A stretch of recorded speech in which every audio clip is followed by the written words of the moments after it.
Senate इंतखाबात के नताइज पर हुकूमती एतराज़ और ख़ास तौर से वज़ीर आज़म इमरान खान की तरफ से लगाए गए इल्ज़ामात पर आज ECP ने बहुत ही सख्त रद्द अमल का इजहार किया है। यहाँ मैं वाज़ेह कर दूँ कि एक रात पहले कल शाम को वज़ीर आज़म इमरान खान ने कौम से खिताब के दौरान ECP पर यह इल्ज़ाम आयद किया था कि सीक्रेट बैलेटिंग के ज़रिए ECP ने मुजरिमों को बचा लिया है। इस पर ECP ने फ़ौरन से अपना बयान जारी करते हुए कहा कि ECP ने आइन की शिक नंबर 226 के ज़रिए सीक्रेट बैलेटिंग करवाई थी। इसके अलावा उन्होंने खुसूसी इजलास भी तलब कर लिया जो आज उनके हेड ऑफिस में मुनक्कद हुआ था। इस इजलास की सरबराही चीफ इलेक्शन कमिश्नर राजा सुल्तान ने की, जिसके बाद एक एलामिया जारी किया गया और उसके अल्फाज खासे सख्त हैं। ECP ने इसमें कहा कि ECP एक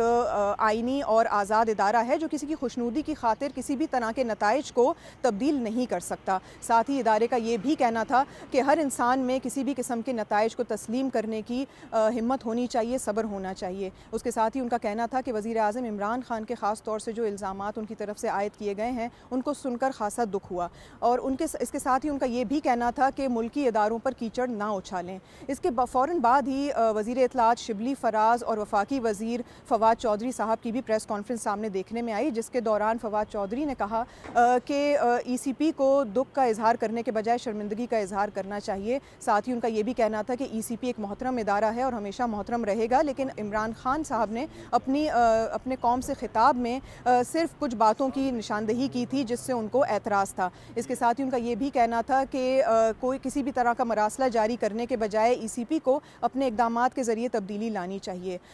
यहाँ पे मैं ये भी वाज़ेह कर दूँ कि इससे पहले भी सेनेट इंतखाबात के नताइज पर जो हुक्मरान जमात है पाकिस्तान तहरीक इंसाफ, उन्होंने खासी नाराज़गी का इजहार भी किया है, जिसके नतीजे में कल जब इमरान खान साहब ने कौम से खिताब किया तो उसके दौरान उन्होंने काफ़ी सख्त अल्फाज का चुनाव किया, जिसके रद्द अमल में ECP ने भी आज उतने ही सख्त अल्फाज का इस्तेमाल किया है।